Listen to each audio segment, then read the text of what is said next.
Magandang umaga po sa inyong lahat. Ito po inyong lingkod, John R. Aquino. Pag-uusapan po natin ngayon yung sa loob ng Clark, yung sa CDC. Sa pangunguna po ni yung CDC President at CEO na si Attorney Agnes Devanadera. Saludo po ako sa inyong malasakit at sa inyong hardworking sa loob ng Clark. Sa lahat po ng hindi pa nakakaalam, noon pong 2022, nakapag-remit po ang CDC sa National Treasury noong 2022 ng 1.8 billion pesos.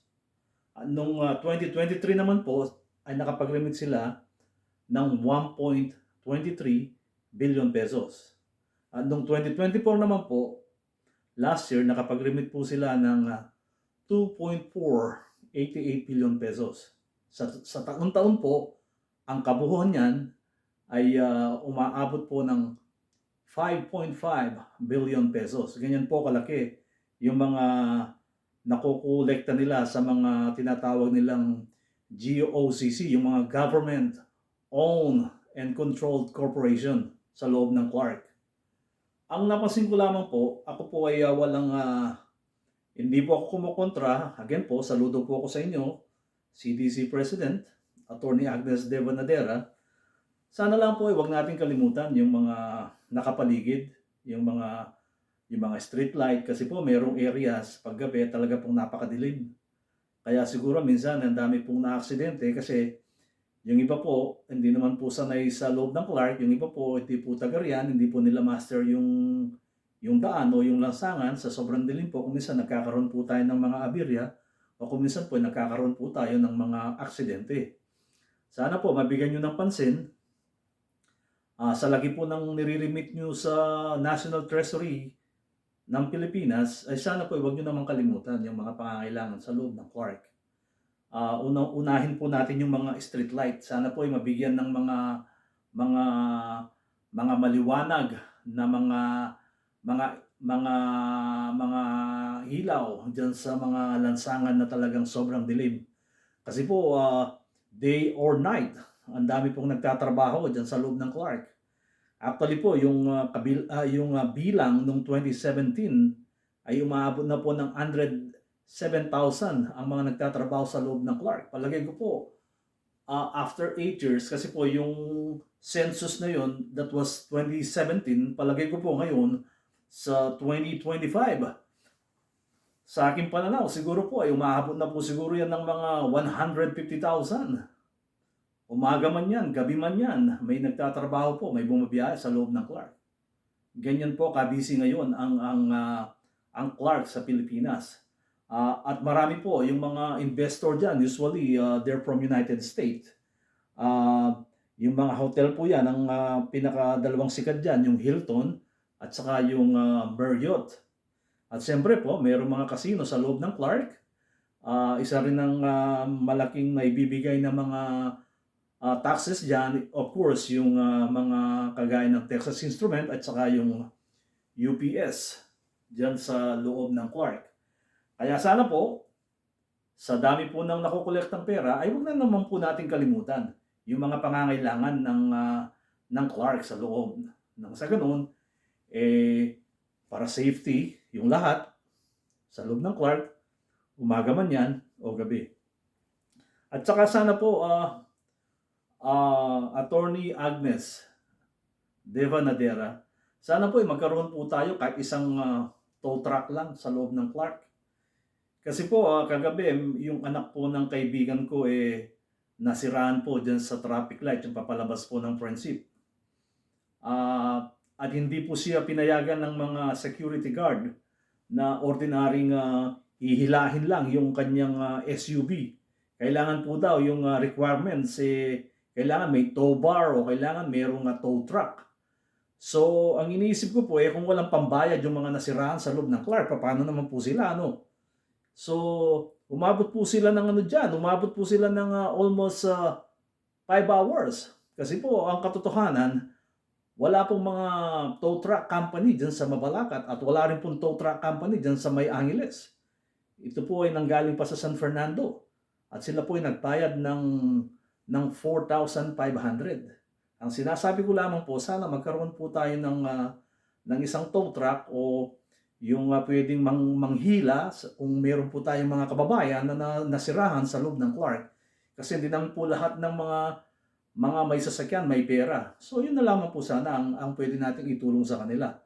So ako po ay nananawagan sa inyo at saka sana po yung mga CDC police ay maging visible po kayo. Kailangan day or night, visible po kayo dyan sa loob ng Clark.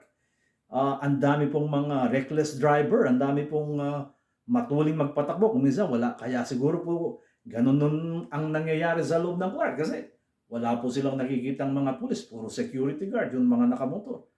So, sana po, hindi po ako nagagalit, hindi po ako nagmumura. Ang sinasabi ko lamang po ay sa kapakanan ng mga motorista sa loob ng Clark, nang sa ganun ay sila ay maprotektahan. Kasi po maraming mga aksidente na nangyayari diyan sa loob ng Clark. Kagaya po nung last year, yung isang Koreano nagwala, lasing, sinagasa yung mga security guard sa may hands. So, ang hindi ko maisip, nasan ba yung mga CDC police? Siya po ay nakatakas. So, siguro po ay sobrang lasing. O ano pong ginawa? Tumakas. O sa bilis po ng kanyang pagtakbo, saan po siya bumangga? Diyan po sa may Shell gas station dyan sa Clark, nasunog po yung gas station. So, kailangan po yung mga police CDC maging visible po kayo lalo na sa gabi. Kasi marami pong mga umiinom kumisan at hindi na kayang mag-drive at pinipili pang mag-drive. At siyempre po yung iba, yung pag-inom, hindi po nilalagay sa tiyan, nilalagay sa ulo. Kaya minsan po nagkakaroon ng mga trahedya dyan sa loob ng Clark. Palagay ko po, para maiwasan ito, kailangan yung mga CDC police ay maging visible sa mga nagda-drive ng mga sasakyan, yung mga nakamotorsiklo. So kailangan maging visible po tayo. Nang sa ganun, maiwasan natin yung mga aksidente dyan sa loob ng Clark, lalong-lalo na po yung mga hating gabi. Ano po? Ako po ay walang pinapatamaan sa aking pananalita ngayong araw na to at ako po ay nananawagan. Sana po sa CDC, maging organized po kayo. Kagaya po ng Subic, napaka-organisado po nila sa loob ng SBMA. Sana po dyan sa CDC, ganun rin po sana. No?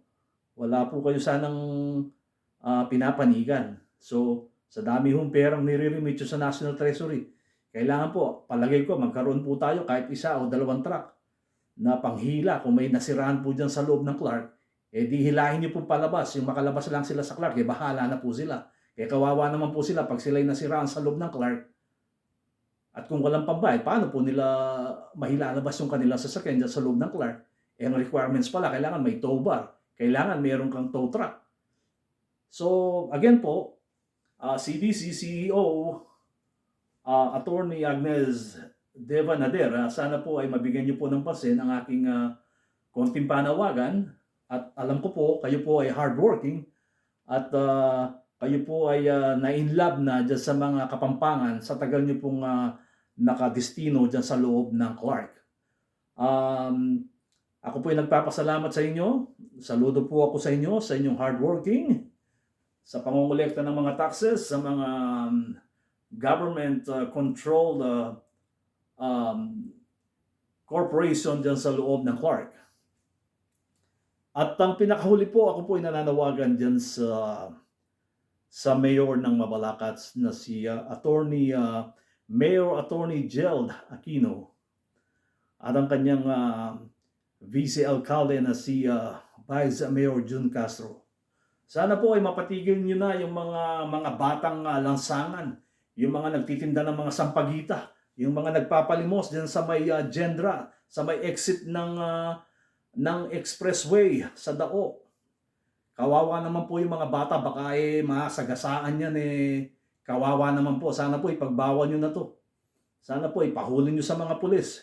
Sana po maging responsible kung sino man yung mga magulang ng mga batang ito. Kawawa po sila at young age. Siguro yung iba 7 years old, 8 years old po.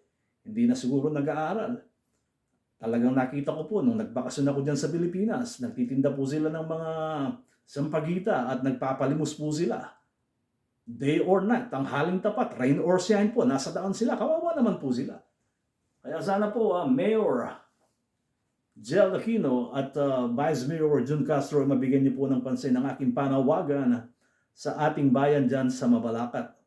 At siyempre po sa Angeles, of course, very organized city. Wala po akong masabi dyan sa Angeles dahil sa pangunguna ni Mayor John Lasaten at ang kanyang dating mayor ng Angeles City. Ngayon po ay congressman na si Carmelo Pogi Lasatin. Ako po ay saludo sa mga Lasatin dyan sa Angeles City. Talaga pong napakasipag nila. Nagmana po sila sa lolo nila, si late Apong Painga Lasatin. At ang kanyang late na tatay na namatay na rin, si Tarzan Lasatin. At manang-mana po ang kasipagan ng kanyang mga anak na si John Lasatin at si Carmelo Tarzan Lasatin. Ang dami po nilang naging project dyan sa Angeles. Ang dami pong mga bagong mga negosyo dyan sa Angeles. Ang dami pong mga bagong daan dahil sa kanila. Ang dami pong nagbago, nakapagpagawa po sila ng mga hospital dyan sa loob ng Angeles City at kasalukuyan pong pinakikinabangan ng mga taga-Angeles, ang mga, lalo na po yung mga mahihirap. Talaga pong napakaswerte nyo at kayo'y nakatira dyan sa lungsod ng Angeles. Ganyan po kasipag ang inyong mga politician dyan sa Angeles City. Actually po, noong unang panahon, dalawa lang po ang naglalaban dyan sa Angeles City Kung hindi po Lasatin, Nepomuceno. Pero nung mga 1980s, medyo nag-iba po yung hangin. So, nagkaroon po ng ibang pagkakataon yung mga naging mayor ng Angeles City, kagaya po ni tawag nun si Mayor Bubusok, si Mayor Abad Santos. Tapos naging mayor din si Attorney Eduardo Pamintuan. Pagkatapos po noon, siyempre po Lasatin na. So, again po, saludo po ako sa Mayor ng Angeles City, yung congressman na mga kapatid. Saludo po ako sa inyo, kahit po ako'y taga Mabalacat at nakikita ko po na talaga ang pag-unlad ng Angeles City sa inyong pamumuno. At sa San Fernando naman po, yung si Vilma Caluwag, isa po yan sa pinakamasipag na naging mayor ng San Fernando. Talaga po siya ay lumalaban para sa mga Fernandino. Yung pong huling napanood ko sa kanya, talagang umihingi na po siya ng tulong dyan sa may Senate. Yung nangyayari po dyan sa prime water, hindi na po na nila masikmura. Gusto na po nilang kumalas. Kaya po sila ay lumapit sa Senado nang sa ganon ibalik na lang sa dati yung serbisyo ng tubig, yung tinatawag na NAWASA, yung water district na tinatawag na under by the city government. So ewan ko po kung ano na po nangyari doon, pero sana po gumaya na rin po tayo. Pareho rin po ng Mabalacat yan, problema po ng tubig. Mula po nung nagano po sila, sumanghayon, nung sumama sa prime water na pag-aari ng mga bilyar, sumama po ang serbisyo ng tubig talaga. Kaya sinasabi po ng aking kaibigan noon, yung dating general manager ng water district na si Atty. Di Maliwat. Sabi niya, mas worse nung sumanib ang Mabalacat Water District sa prime water. Kaya ngayon napag-isip-isip ng tao, hindi naging hindi nakatulong o hindi po nag-benefits yung pagsasanib puwersa ng water district at saka ng prime water. So again po, sana po ay masolusyonan nyo na yan nang sa ganun ay masihan naman yung mga tao kasi po ang tubig ginagamit po yan araw-araw. Napaka-importante po niyan. So sana po, national government, mabigyan nyo na po ng pansin ang mga pangangailangan ng mga tao, yung tubig regarding the partnership with prime water. Sana po ay mabigyan nyo na po ng pansin yan. Again po, opinion lang. Marami pong salamat sa inyong pakikinig at ako po ay nasisiyahan sa aking pagsasalita, yung kung ano yung aking sa loob ng aking damdamin at kung ano yung nasa isip ko ay yung po yung gusto kong i-share sa inyo. Again po, maraming salamat sa inyong pakikinig. Ito po inyong lingkod, Jonard Aquino. Hanggang sa muli. Maraming pong salamat. More blessing to us, to you, and to your family. Have a great day.